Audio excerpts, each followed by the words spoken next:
नमस्कार साथियों, ज्ञान व विद्या यूट्यूब चैनल में आपका हार्दिक स्वागत है। मैं आनंद पाल सिंह जोधा। कल हमने उपनिषदों के ऊपर विस्तृत चर्चा की थी। उपनिषदों के जो विभिन्न प्रकार बताए गए हैं जिनमें योग का वर्णन मिलता है, उनके ऊपर हमने विस्तृत चर्चा की थी।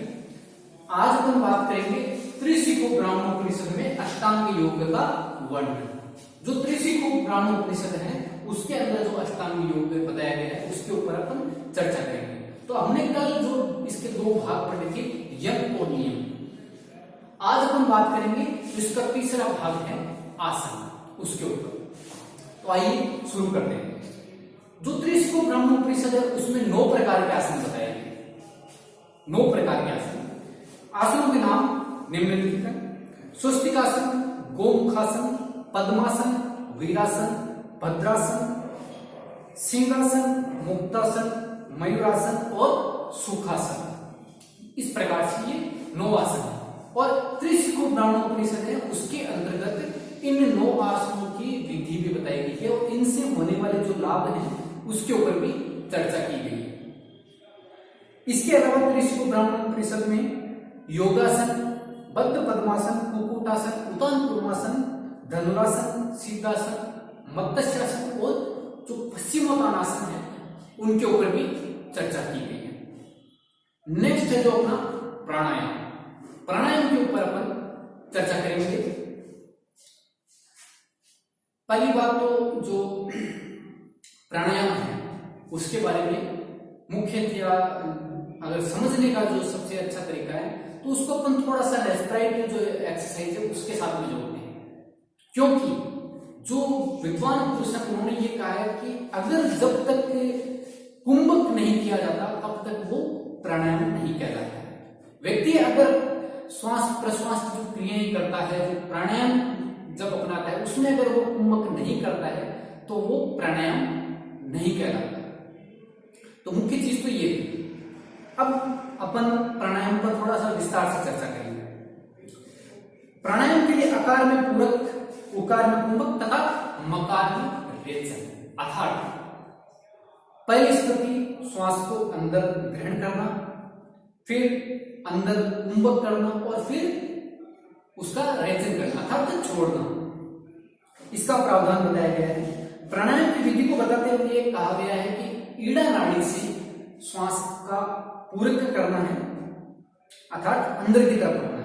ईड़ा नाड़ी से 2 प्रकार की नाड़ियां बताई गई है।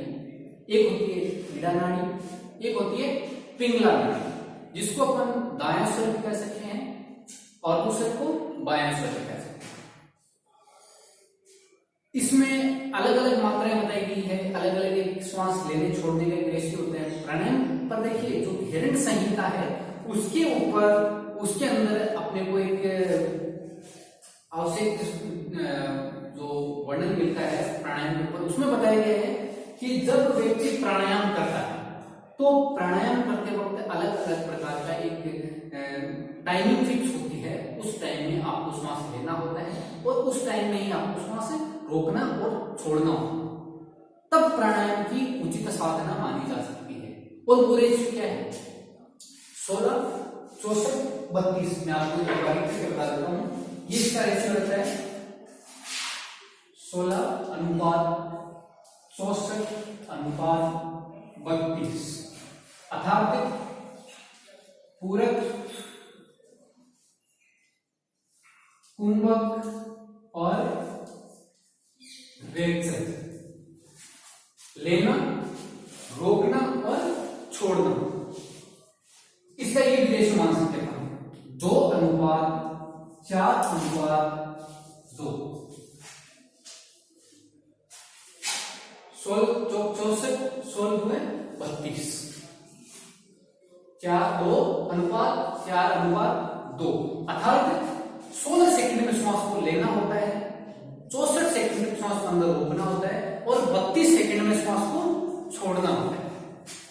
तो ये आपका प्राणायाम की साधना करने की विधि बताई गई है समय के अनुसार। नेक्स्ट, पूरक जो किया जाता है वो ईड़ा नाड़ी से किया जाता है। एक बार इसका भी आपको संक्षेप में लिखित में बता दिया जाता है। पूरक अर्थात श्वास ग्रहण करना, ठीक है। कुंभक अर्थात श्वास को अंदर या बाहर रोकना, दोनों स्थिति हो सकती है, अंदर भी रोक सकते हैं और बाहर भी रोक सकते हैं। और जो तीसरी है रेचन अर्थात श्वास छोड़ना। ये 3 प्रकार की स्थिति। तो लेना किससे है? ईड़ा नाड़ी से, और छोड़ना किससे है? पिंगला नाड़ी से।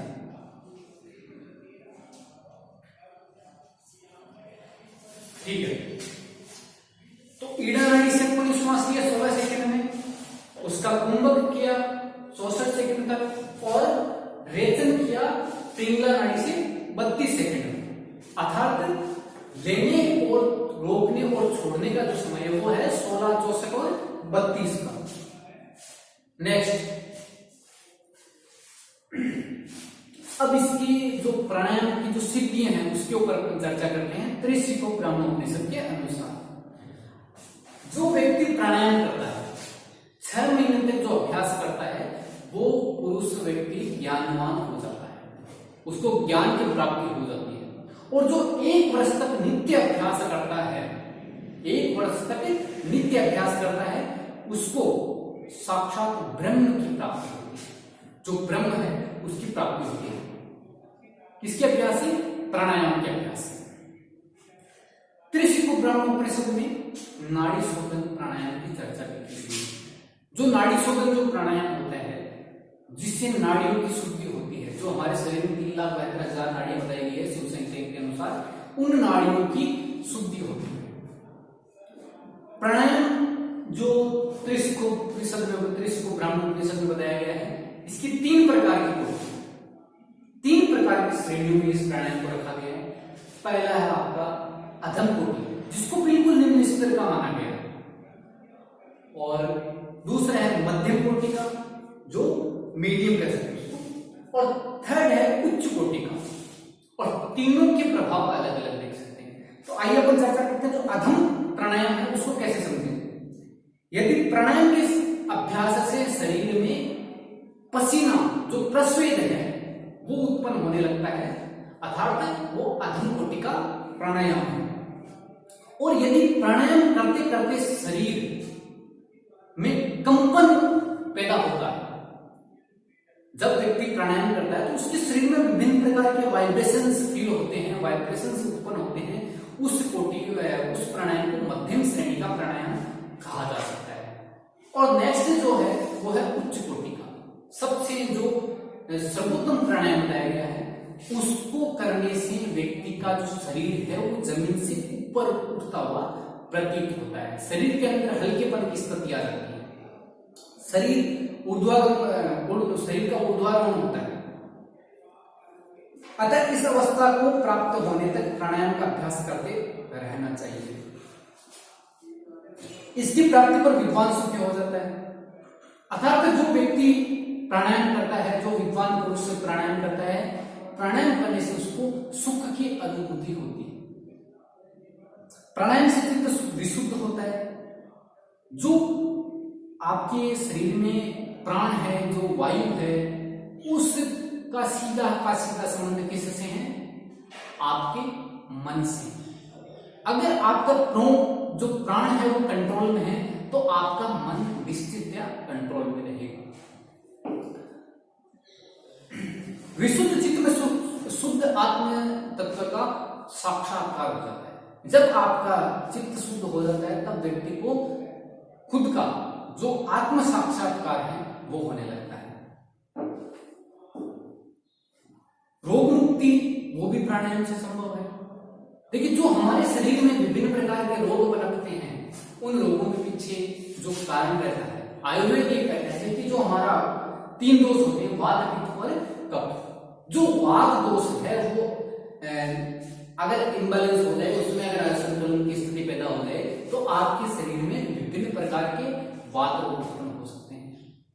और उन वात रोगों को दूर करने के लिए प्राणायाम एक अचूक उपाय माना गया है। और मैंने जैसे आपको पहले भी बताया कि जो अगर व्यक्ति प्राणायाम करता है तो उसके शरीर में प्राण का संतुलन बन जाता है, और जब प्राण का संतुलन बन जाएगा तो वात का संतुलन बनना निश्चित है। तो कहने का तात्पर्य यह है कि जो व्यक्ति प्राणायाम का अभ्यास करता है उससे उसके शरीर की जो रोग की स्थिति है उससे मुक्ति मिलना संभव है। अब अपन नेक्स्ट बात करेंगे जो प्राणायाम का समय बताया गया है। देखिए, दो प्रकार के समय हैं।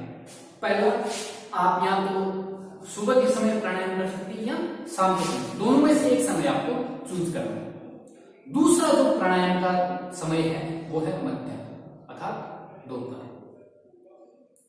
दोनों प्रकार के प्राणायाम, इसमें भी क्या है कि जो आप दोनों समय प्राणायाम करते हैं इसमें भी वायु को अलग अलग जगह पर धारण करने का तरीका बताया गया है। जो पहले प्राणायाम करते हैं उसमें वायु को धारण करने का जो तरीका है वो होता है नासिका का जो अग्रभाग है उसके ऊपर, नासिका का जो अग्रभाग है उसको धारण करना। नेक्स्ट, जो नासिका का जो मध्य भाग है वहां पर वायु को धारण करना। एंड थर्ड, जो अपना पैर का अंगूठे होते हैं उस अंगूठे के ऊपर वायु को धारण करना चाहिए। ये सब करने से शरीर के समस्त रोगों का नाश होता है और शरीर थकावट और जलन से भी मुक्ति मिलती है। नेक्स्ट है, जो वायु होती है, जो प्राण होते हैं, उसको मूलाधार हमारे शरीर में विभिन्न प्रकार के अलग अलग प्रकार के 6 चक्र बताए गए और 7वां चक्र होता है सहस्त्रार। जो मूलाधार चक्र है उस मूलाधार चक्र में प्राण वायु को केंद्रित करने से, वहां स्थिर करने से आपको कुंडलिनी जागरण की प्राप्ति हो सकती है। मुख्य जो चीज है योग की, हर कोई चाहता है कि उसकी कुंडलिनी जागृत हो। बहुत से सवाल होते हैं कि सर कुंडलिनी जागरण कैसे होती है, कुंडलिनी जागरण का कोई उपाय बताइए। तो इसका जो सर्वश्रेष्ठ उपाय है, जो प्राथमिक उपाय इसको कह सकते हैं अपन, वो है आपका प्राणायाम। और प्राण वायु को मूलाधार चक्र में स्थित करने से आपका जो कुंडलिनी जागरण है वो हो सकता है। इस अभ्यास से वायु पर विजय प्राप्त की जा सकती है। आपके शरीर में जितनी भी वात से संबंधित जो भी समस्या है उस पर विजय प्राप्त की जा सकती है। इस प्रकार वायु को प्राणायाम के अभ्यास से सर्व रोगों से मुक्ति होती है। अब जो लक्ष्य उपनिषद है इसमें कहा गया है कि पूरक के द्वारा पढ़नों पर अलग अलग प्रकार से तल्लीन हुए योगी जन चैतन्य स्वरूप आत्मा का साक्षात्कार करते हैं। प्रणव अर्थात ओम। इसके अतिरिक्त प्राणायाम के अंतर्गत सुषुम्ना नाड़ी में प्रणव के विशुद्ध अनाहत नाद को सुना जा सकता है। जो आपकी सुषुम्ना नाड़ी होती है, स्पाइनल कॉर्ड होती है, उसके अंदर प्राणायाम करते समय ओम शब्द का अनाहत, जो ओम की ध्वनि है, उसको सुना जा सकता है। इसके अतिरिक्त इससे स्पष्ट होता है कि प्राणायाम से सिर्फ रोगों से ही मुक्ति नहीं मिलती। केवल यही नहीं मान सकते कि इससे रोगों से ही मुक्ति मिलती है, वरन शुद्ध चेतन में आत्मा का साक्षात्कार भी किया जा सकता है। जो शुद्ध जो आत्मा है, जो आत्मा का साक्षात्कार है, वो भी किया जा सकता है। त्रिशतोपनिषद में कुंभक तथा नाड़ी स्वप्न की प्राणायाम की चर्चा की गई है। ये तो था अपना प्राणायाम। अब है प्रत्याहार। प्रत्याहार का अर्थ है प्रति प्लस आहार, अर्थात विपरीत आहार। विपरीत आहार इंद्रियों को अपने विषयों से विमुख करना ही प्रत्याहार है। बहुत जो अच्छी चीज है। आजकल के युवा हैं, बहुत सारे जो लोग हैं वो यही पूछते हैं कि खुद को कंट्रोल में कैसे किया जाए। उसका एक ही उपाय है, पहला प्राणायाम और दूसरा है आपका प्रत्याहार। प्रत्याहार जैसा कि मैंने अभी आपको बताया, बाह्य विषयों, जो बाहर की जो चीजें हैं उनसे खुद को अलग रखना, उन विषयों से संबंध विच्छेद कर देना। उदाहरण के स्वरूप में आपको समझाना चाहूंगा कि जैसे अभी आप क्लास के अंदर पढ़ रहे हैं, अभी आप क्लास के अंदर पढ़ रहे हैं, बाहर क्या हो रहा है, ठीक है, इस गेट को बंद कर दिया जाता है तो क्या होगा, बाहर जो चीज हो रही है वो आप नहीं देख सकते, वो आप नहीं देख सकते। तो आपका जो मन है वो क्लास तक सीमित रहेगा, जो पढ़ाया जा रहा है उस तक सीमित रहेगा। लेकिन मान लीजिए यही दरवाजा खोल दिया जाए तो बाहर जो भी हलचल हो रही है वो आप आराम से देख सकते हैं। तो आपका मन क्या होगा, विचलित होगा, और वही विचलित अवस्था अपने को लक्ष्य तक पहुंचने में बाधित करती है, अवरोध पैदा करती है, रोकती है। तो कहने का तात्पर्य है कि इंद्रियों को अपने विषयों से विमुख करना ही प्रत्याहार है। जो सेंसरी ऑर्गन है उसको बाहरी विषयों से अलग रखना ही प्रत्याहार कहलाता है। नेक्स्ट है, प्रत्याहार के अनेक रूप बताए गए। प्रत्याहार है उसके भी अलग अलग प्रकार हैं। उपनिषद कहता है कि विषयों में विचरने वाली इंद्रियों को बलपूर्वक वहां से लौटाने का प्रयत्न ही प्रत्याहार है।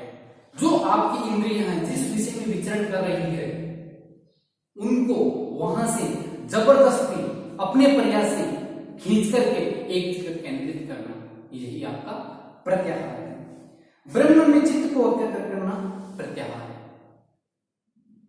अपने समस्त कर्मों को परमात्मा में समर्पित करना ही प्रत्याहार है।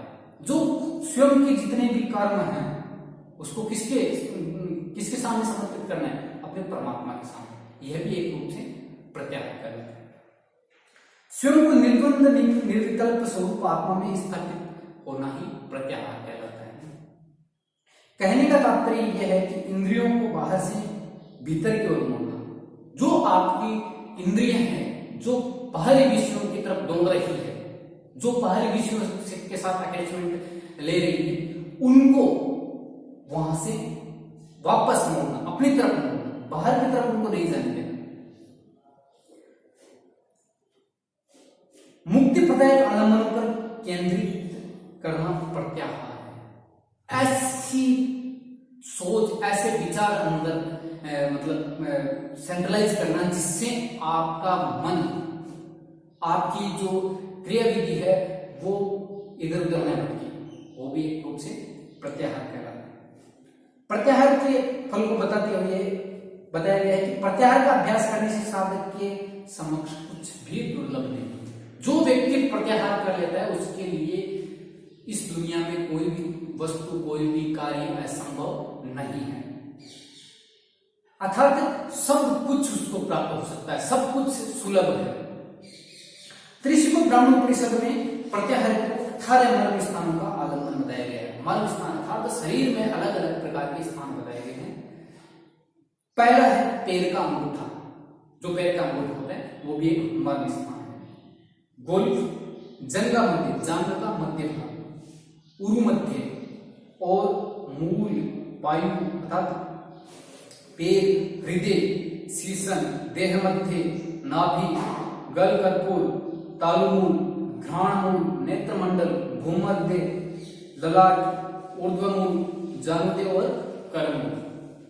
करमूल अर्थात जो हाथ का जो अंगुलियों का जो किनारा होता है, ये इन स्थानों पर अपने मन को केंद्रित करना प्रत्याहार बताया गया है। नेक्स्ट है धारणा। धारणा है अर्थात किसी चीज को धारण करना, चाहे वो कोई संकल्प हो सकता है, किसी वस्तु को धारण करना, किसी विचार को धारण करना, किसी कार्य के प्रति पूरा डेडिकेट होना, वो भी धारणा कहलाती है। धारणा की विधि बताते हुए कहा गया है कि पंचतत्व से निर्मित जो शरीर है, अपना शरीर है वो किन चीजों से मिला हुआ है, पंचतत्व। पंचतत्व वायु, आकाश, पृथ्वी, अग्नि और जल। शरीर में क्रमशः बाहरी आकाश, पृथ्वी, वायु, अग्नि, जल तत्वों की धारणा करनी चाहिए। हमारा जो शरीर है उसमें अलग अलग जो पंच तत्व बताए गए हैं, 5 प्रकार के जो पंच तत्व हैं, उनको अलग अलग धारण करना चाहिए। इसको विभिन्न प्रकार की मुद्राओं का नाम भी दिया जाता है। जैसे आप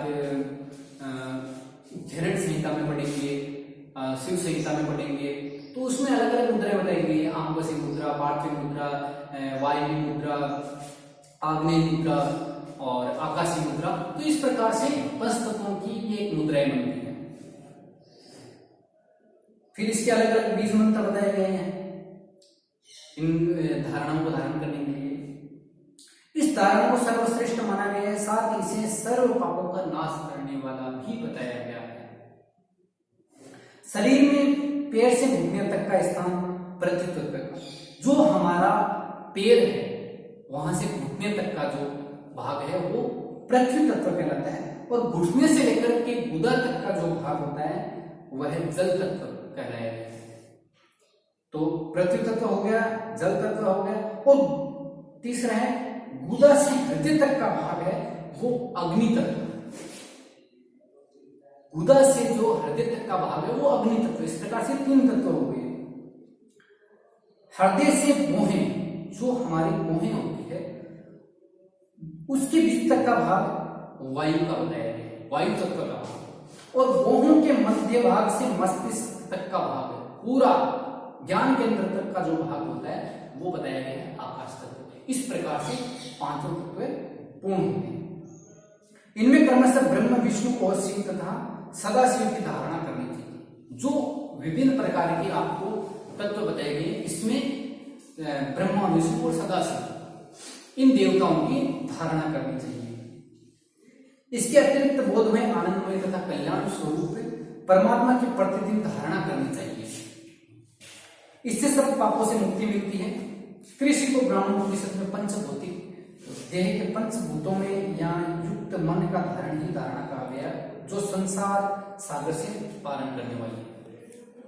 ठीक है, नेक्स्ट जो ध्यान है, ध्यान है उसके ऊपर अपन चर्चा करते हैं। उसके बाद जो समाधि है तो इसके ऊपर थोड़ा सा प्रकाश डालते हैं कि एक आलम्बन पर चित्त की सघन एकाग्रता ही ध्यान है। जो कोई भी एक अपन ने विषय ले लिया उसके ऊपर सघन एकाग्रता, वही आपका क्या है, वही ध्यान है।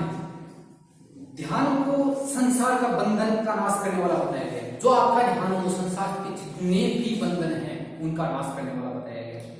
बुद्धि में निश्चय करना ही ब्रह्म परमात्मा का ध्यान है। और सबसे जो अच्छा ध्यान बताया गया वो है निर्विषय ध्यान। किसी चीज पर, किसी वस्तु का कोई आलंबन न करके केवल अपने तक सीमित रहते हुए स्वयं का साक्षात्कार करना ही सबसे अच्छा सर्वोत्तम कोटि का ध्यान बताया गया है। नेक्स्ट ध्यान के दो रूप है, सगुण और निर्गुण। नेक्स्ट समाधि। उपनिषद ये कहते हैं कि परमात्मा और जीवात्मा की एकता के विषय में निश्चयात्मक बुद्धि का उदय होना ही समाधि है। अर्थात सूक्ष्म और स्थूल जो चीजें हैं उनसे बिल्कुल अलग हो जाना, एकदम स्थिर और जो बुद्धि का उदय होना ही समाधि है। संपूर्ण जगत को माया का विलास मात्र मानता है तब उसे परमानंद की प्राप्ति होती है। कहने का तात्पर्य यह है कि चेतन अपने शुद्ध स्वरूप को प्राप्त कर लेती है। जो समाधि का जो भाग है उसमें जो चेतना होती है, जो कॉन्शियस माइंड होता है, वो अपने जो मूल रूप है, जो शाश्वत रूप है उसको प्राप्त कर लेती है। तो ये था हमारा कृषि को ब्राह्मण उपनिषद के अंदर अष्टांग योग का विस्तृत वर्णन। तो मेरे ख्याल से आपको बहुत अच्छे से समझ आएगा। और ठीक है, आज के लिए ये टॉपिक कंप्लीट करते हैं। नेक्स्ट अपन अगले विषय पर चर्चा करेंगे। धन्यवाद।